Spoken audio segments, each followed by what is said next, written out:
Cristiano, how are you? I'm good, my friend, and you? I was thinking, I interview you like every 3 years, and in 3 years, an amazing amount of stuff happens in your life. Do you ever stop and think your life is like insane? I never thought about that, but I have to agree with you. It's true. The last interview that we made was hard, honest, like always. This is what I pretend to do with my interviews, which is I don't do it a lot because of that, because less is more, as you say. But in this time, I promise I'm gonna be a good man. You've told Gio you're not going to be too controversial. I say because I share with her that I'm gonna give interview to you, and I say, I promise that I'm gonna be a good man. Do you think you'll keep that promise? Yes. Today, yes. Okay, we'll see how you get on. Let's see. I love we're in Saudi Arabia, you're home in Riyadh. I love your man cave here, but there's one problem. You know what it is? Where is the Arsenal shirt that I gave you? I knew it. I mean, where is it? It's inside the... Yeah? I mean, come on. You know, it still kills me. The revelation that you made last time, that you could have been an Arsenal player, that you met Arsene Wenger, you were going to come, it was all done, all agreed. And then, you know who I blame for this? John O'Shea. You know why I blame John O'Shea? Because Sporting Lisbon played Manchester United in a friendly, and you terrorised John O'Shea so badly that 4 of the United team went to Sir Alex Ferguson, their manager, and said, do not leave before you sign this kid. And he didn't leave, and he signed you that day. True story? This is a true story. But it's, as I told you, Piers, the past is gone. It's part of the life. And honestly, when I look at Arsenal, I'm always looking not like a rival. Like, I was nearly there. So I'm not gonna say that I have a passion for the club, but when I look at Arsenal, I like the team, I liked when they win because of that story. But, you know, I was the life, you know, I was the football. It's all about opportunities and moments. And this is what I see. And I took that opportunity. But to be honest, and you know that I'm never lie, or sometimes, sometimes I'm lie for a good ways, but I was nearly there in Arsenal, to be honest. But I think my story not will change a lot. Will be very similar. It won't change for you, but it changed for me. I don't think so, because Arsenal still continue a top team and win titles and everything, big players. So maybe Arsenal will be better, but not what it could have been. Not too much. Do you think we'll win the league this season, Arsenal, the top of the league? Could be. It's possible. I think the Premier League, the level of the teams it's very, very similar. I mean, the top ones. But you know, the Premier League, it's always, you never know what's going to happen. It's very, very difficult league, very tough league. But Manchester not going to win the league for sure, because they have so many points behind right now. It's possible, yes, but I don't believe on that. Arsenal, probably. Give me some hope here. Come on. Yeah, it I can need be. the big dog to give us the. It's possible. Let's see. Let's see it come out of your lips. Yes, Arsenal can win the league. Yes, Arsenal can win. Thank you. I've got my soundbite. It's possible. You mentioned Manchester. You're probably talking about City, not United. Last time we spoke was a very different situation. You'd fallen out with the people at United. You wanted to leave. You did leave. Pretty much everything you said in that interview has been borne out by events. So even though it caused huge controversy, I don't think anyone can look back at that interview and say you weren't being completely honest, and that the problems you identified were obviously true. There's not been much improvement. I mean, if anything, United have gone backwards since that interview. What is going wrong with United, do you think, and how can it get fixed? Well, as you mentioned, good. For me, I'm sad because of the club, that one of the most important clubs in the world, and a club that I still have in my heart because of the obvious reasons. You have to follow with the intelligent people, smart people, to create a base for the future, as Manchester United have so many years ago. Nicky Butt, Gary's, Roy Keane's, Beckham's. They become a big players, but they had youth. So Manchester United right now, they don't have a structure. I hope that change in the future, present future, because the potential of the club, it's amazing. It's one of the most important clubs of the century. So, do you still look out for United results, and does it hurt you to see how badly they're doing? Of course, because I was to play there so many years. I win the Champions League there, I win the Golden Ball, I win like 12, 13, 14 titles there. So as I say, and I repeat, Manchester United still in my heart. I love that club. But we have all to be honest and look for ourselves and say, listen, they are not in a good path. So they need to change. And it's not only about the coach and players, in my opinion. It's There's a young Portuguese coach there now, Amorim. What do you make of him? He do to his best. What are you going to do? Miracles? Miracles is impossible. We say in Portugal, miracles is only in Fatima.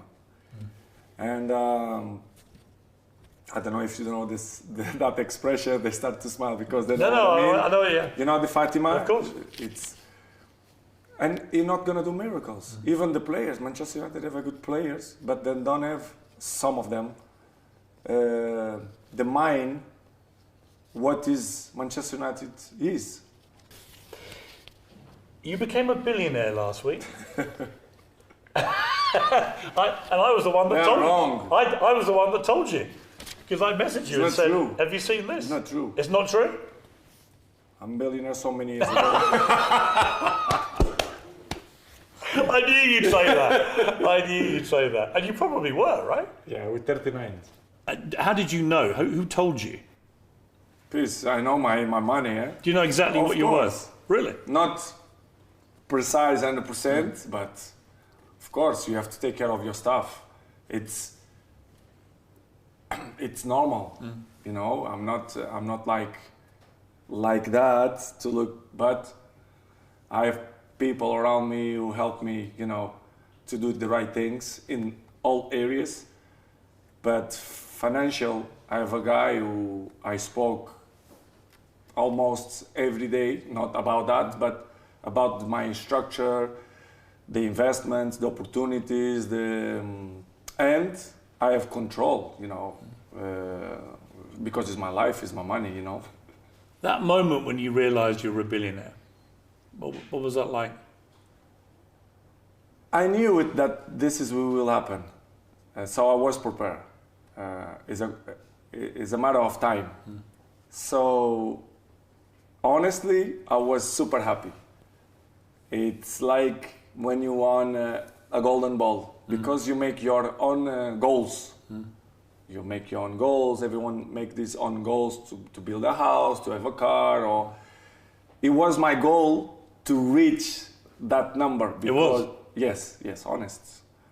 It's not. I'm not obsessed for the money, because I think the money, it can help you to in many ways. But when you reach some level, the money doesn't matter anymore, in my opinion. But it's always good to have more, because we are human beings. We are never happy with what we have.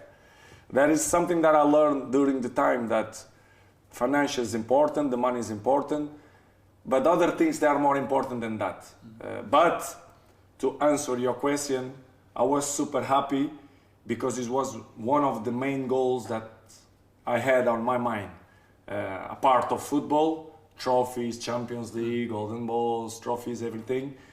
Financial and in a business way, it was my goal. So with 39, I reached that number, and I was so proud, to be honest. And now the world has caught up, and Bloomberg did this report, and you were declared the first ever football billionaire. The first ever. And there are a very small number of sporting icons who have passed that mark in other sports. Tiger Woods, Roger Federer. You could talk about Michael Jordan. But there are very few, Cristiano. You In could football, I'm the only one. You're the only one in football. Does that mean a lot to you to be the only one? Well, don't surprise me a lot, because if you say the story of football, and they can call me cocky or whatever, but the numbers, they don't lie. It's something that I'm always saying, and I will continue to say.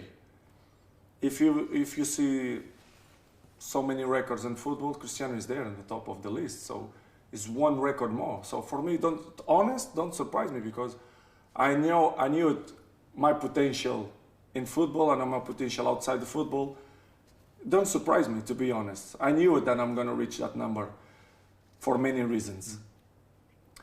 But deep inside, I was happy. It's one of my goals, and my motivation is still to say, but money is continues your motivation for football. No, but helps, in my opinion. Well, so, you said about records that you don't chase records, they chase you. In a way, the same applies to money, I would think, is that if you keep your performance levels at the level you've had them, of course, then obviously the brand is maintained, exactly. The revenues come in, right? I mean, it's all performance related. This was my strategy a few years ago. I say, if you continue to be in the top level and continue to perform, that number will reach to you. Because, as you mentioned, everything, it's together.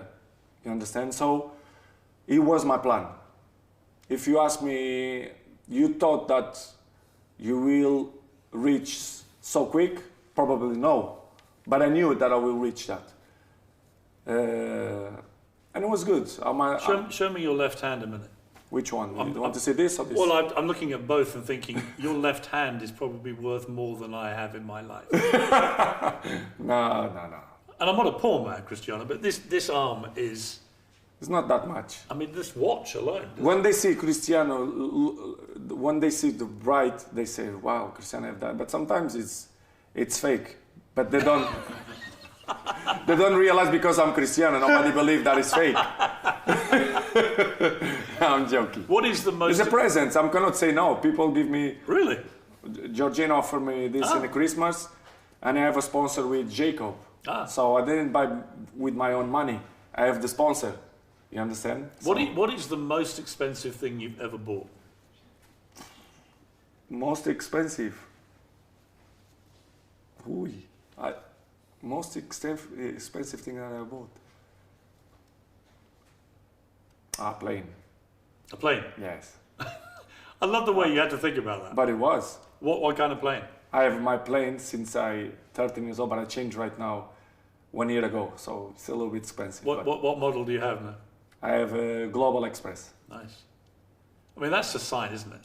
That's a moment when you have your own plane, isn't it? I had since I had 13 years old, so I have 10 years the plane, but I changed for a better one now. But as I say, Piers, for me I tell you before, the money gives you opportunity to have material things, which is good. But I'm in a moment of my life that for me I don't care anymore about that. For me, the most important things I want to live the next chapter of my life with not expensive costs, let's say in that way, because my dreams is already gone. I mean, when I was young, 20s until 30s, I used to love cars and everything, to drive. I'm not have that passion anymore. Planes I just have because I need, because I'm not normal person. I cannot be in airports. I buy because of that. And of course let's say it's help me the word, like a comfort. Yeah. It's like a comfort. But I don't look for that anymore. I just want to be happy, enjoy the life. As Carl Jung say, after the 14s, you really know and you start to live the life. And this is what I start to feel, that for me, the money is good, but it's not important anymore. But you mentioned normality there, and you clearly can't lead what people would consider a normal life. You can't go where there are groups of people because you'll be mobbed, and I've seen it. But having said that, you're probably the most normal billionaire superstar I know, genuinely. You're just very regular. People always ask me about you. I go around and people come up to me all the time. And it's like, what's Cristiano like? What's he really like? What's he really, really like? And I say, like Cristiano, he's just a normal guy. We message a lot, and you're just a regular, you're like one of my mates, right? You don't carry with you the airs and graces of somebody who feels entitled to any of this. I get the feeling that you never forget where you came from. Probably your mother, I think, and your family. Make sure that doesn't happen. Gio probably does too. But I think you enjoy the trappings of your success. But I don't think it's changed you as a person at all. I think you are actually surprisingly normal. It's difficult when you speak about you. But as I told you before, and this is what I feel, I don't care, you know me, I don't care what the people thinking about me, and if they say that I'm cocky, that I'm arrogant, I don't care, honest. With 14 years old, I have 5 kids, I have the best friends ever, I have the team that they help me a lot. Public opinion for me is not important anymore. I just want to be happy, to do what I like to do, to still maintain my level in football, score goals, which is still maintain me happy, and I'm still happy when I go training, compete in the training, and I think I'm a normal people. I don't spend money. For example, I'm not go shopping. If I go anywhere, I can buy whatever I want, but I don't need that anymore. Sometimes let's say 3 days ago I buy a car, but it's for collection. It's like you buy a frame. I'm not gonna drive that car. It's like investment. What was the car? Mercedes. Sorry, I have Mercedes as well. I buy Bugatti as well, Tourbillon. But it's investment. How many cars have you got now? I don't know, Piers. You don't know how many cars? I don't count the cars. Serious, I don't count. I love how you make that sound so normal. But it's normal. You don't know how many cars you have. I don't want to be humble, it's a fact. 10, 20, 30, 40, 50? Yeah, maybe... 50? 60? Honest, if you have to bet, I say, I don't know, 41, 40, I don't know, Piers, I don't know. I swear for my kids. What's your favorite? I love the Bugattis. Yeah. Yes, I have a few, and they are different beasts. But do you ever drive these cars? I never drive. Really? I have, for example, I was 1 week in Madrid, and not even go my garage to see the cars if they are there. Just the day that I left, the 2 Bugattis went to the inspection, and they're coming back and just look at them. They're good, they're clean, they're good. They go to the garage. But it's honest. For me, the cars is not anymore a passion. Do you ever drive? Yes. You do? I drive, yeah. You can drive around? I'm not driving a lot in Saudi because we used to training in the afternoon and I go always with the driving. And the traffic is terrible. And the traffic is terrible. But for example, when we're coming back to home, it's not traffic. So yesterday, you know, the Al Nassr, they have the sponsor with BMW, and all the players have a new car. So yesterday, I drive home with my new BMW home, but I'm not drive like in Saudi, like 1 year. Well, 6 months, let's say. You mentioned goals. You just scored 2 more goals for Portugal. You then got substituted in the 77th minute, and the opposition, Hungary, scored a last-minute equaliser. I can only imagine how you were feeling. I would have one rule if I was your coach. If Cristiano has 2 goals, never stop him getting a hat-trick. Because I know you, and you would do anything in your power to win the game, but to get a hat-trick. So how did you feel about being yanked off without being able to score your hat-trick? Honest, even the goals. Sometimes we think the easy way will be the better way, but it's not. Sometimes I know what you mean, but I have to be in the mind of the coach as well. Maybe you want to keep the result to 1, to put another player to save the result that is fresh, that they can help to defend more the team. I understand. and a part of that, I have to agree with the coach because we are not all the same. We are not thinking the same way. So if I will stay, I will try to score the third goal. But substitution sometimes is good, even if you have 2 goals. It's not a problem for me anymore because I'm scored so many hat-tricks, so one more or one less for me. Your goal-scoring record since you turned 30 is ridiculous. It's more than before you were 30. I mean, there's no player in history that has that. You've scored 948 career goals now. So last week... All with videos. All exactly. With videos. So there's proof. I've heard you say that. You're right. There's proof of every goal. Do you remember your first one? The first goal I scored professional. Yeah. Moreirense, yes. What was the goal? You should see the goals. Is it good? Oh, unbelievable. Really? Oh, the second goal? No, the first goal? Unbelievable goal. So you started with an absolute worldie. You didn't see this goal, the first one? Maybe. Sim, mete aí no vídeo para eu ver. I need a video of this goal. Unbelievable. It was the moment that the people say, listen, this guy gonna be a good player. Really? Yes. Okay, let's have a look at this. Cristiano Ronaldo. Oh, step over. Oh, what a world. First team. Wait, that's a banger. And the shirt came off. Good, huh? Oh, what a goal. Even the commentators, they say, this is why these players that don't stay longer in our league.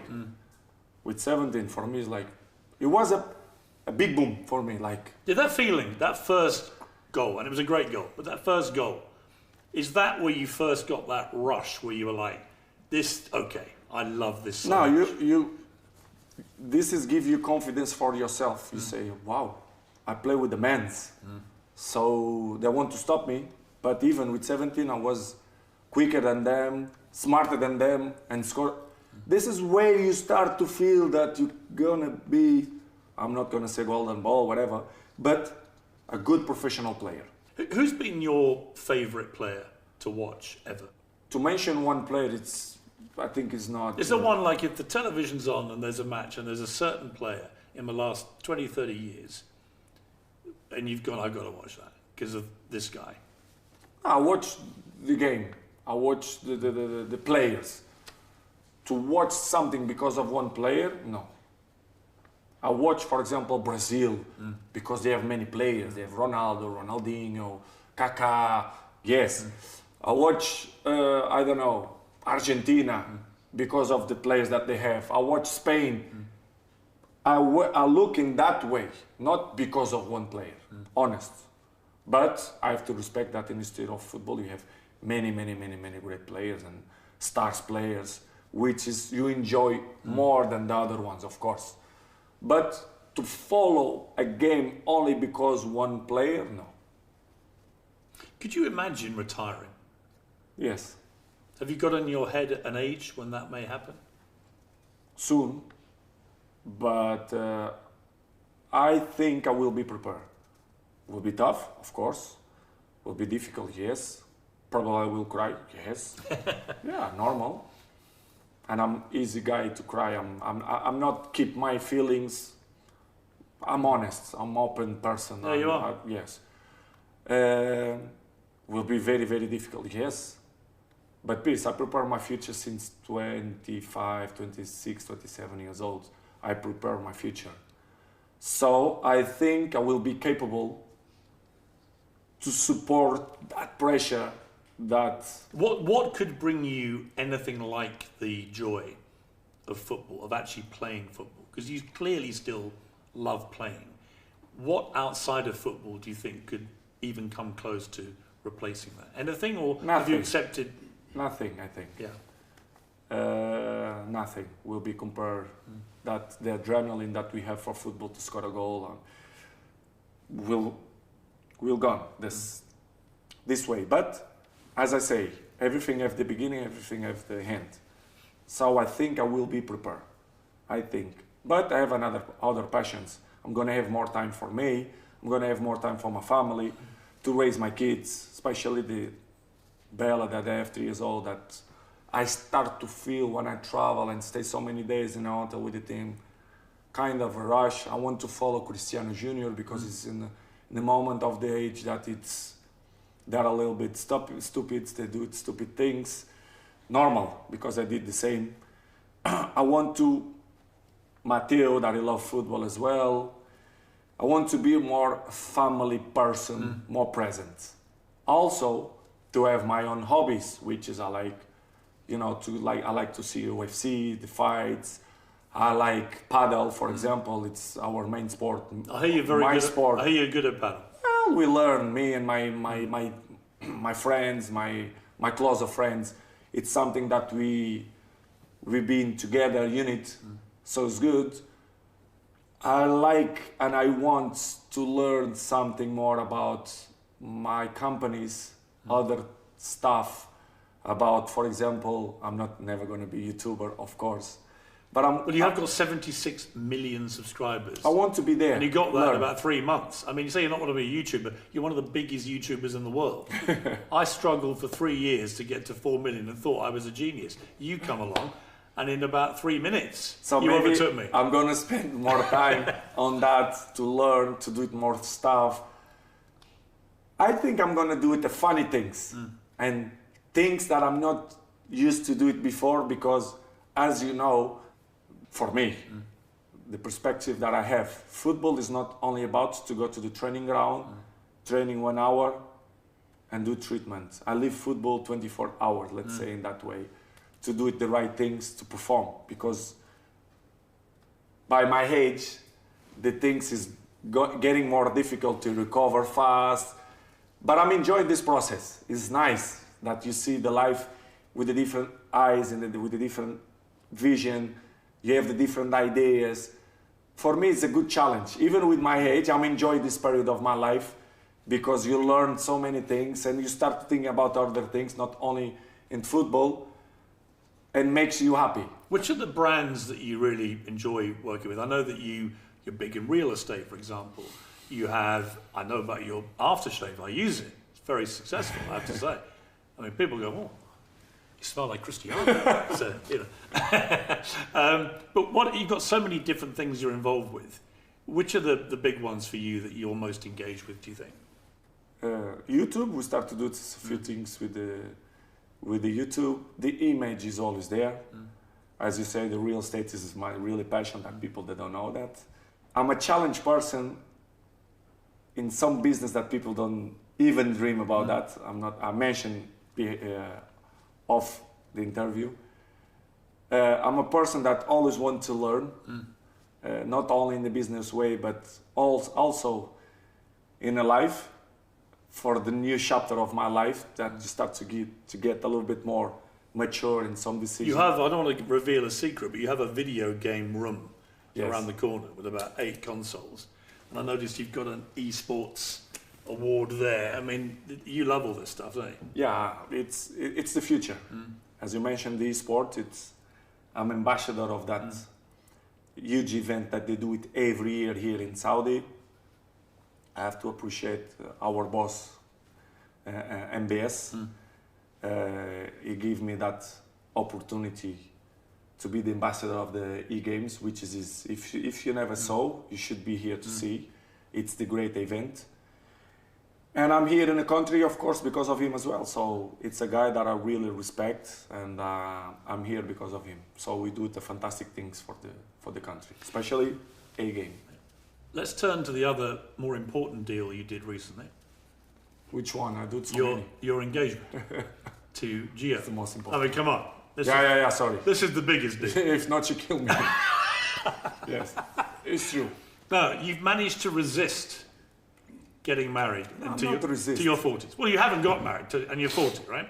But finally, you proposed. So talk me through this. What made you decide to finally pop the question? I'm always saying the good things coming in the right time. And sometimes you need time to realize that you don't do some mistakes. I don't mean in that way. I'm gonna propose her because I think it's the moment. Not only because it's the mother of my kids, but it's the person that I'm love more. It's the love of my life. So I think it's the right moment. As you say, you're 14 years old. Nothing gonna change. Nothing gonna change just because we're gonna marry it. It's just a beautiful chapter of the life, you know. It's good. How did you propose? Was funny. Was funny. I knew it that one day I will do that, but I don't know which way. You know, it's difficult. I don't know. You are married. Yes. When you propose your wife, you never know the moment, the scenario, the environment. And I'm always say that the good things coming in a natural way. Football, life, opportunities, married, and it coming in a funny way. Because she asked me something, she asked me for a ring to offer her, because it was one of her dreams to have like a good stone. And I work hard, and I finally find what she loved. And I speak with my guy and I say, listen, keep it. We're gonna do it at dinner tonight. And after I'm gonna offer to her. And this is what we did. But something, after I stay with her alone, and one of my friends, they take the phone and filming, which is, they never did before. I know that friends, for 10 years, they never do this. Not even ask me to take a picture, imagine. And they filming me, and I say, wow, weird. And after, it was like 1 o'clock, 1 a.m. My daughters was in the bed, sleeping, Alana and Eva. And my friend gave me the ring to offer Jill. I was given the ring, and my 2 girls coming, and they say, Daddy, you're gonna give the ring to mom, and you're gonna ask her to be married. And I say, wow, it's the right moment to say yes. I say, yes. It wasn't a timing, and Jill didn't believe. Yes, yes. I knew it that I will do it that one day. But you hadn't planned it for that? No. And it was the moment that my daughter's coming, and I said, yes, now is the time. This is what I want. And I offer. Because my daughter's saying that, my friends filming. And were they there, the daughters? They watched? Yes. Did you get on bended knee? I didn't do that because I was like, prepare. And it was a beautiful moment. Did you make a little speech, or did you just say? Yes, I did. You know, it was recorded. What kind of thing were you saying? No, I say simple. Piers, come on, I'm not like romantic guy. I am, You sound very romantic. I'm not very romantic guy. I'm not that kind of guys. They bring flowers every week to the home. But this is a big moment. One per month, let's say, not every week. But I'm romantic in my way. You understand? But it was beautiful, and I knew it, that it was the woman of my life. So I did that, and I hope that I do it.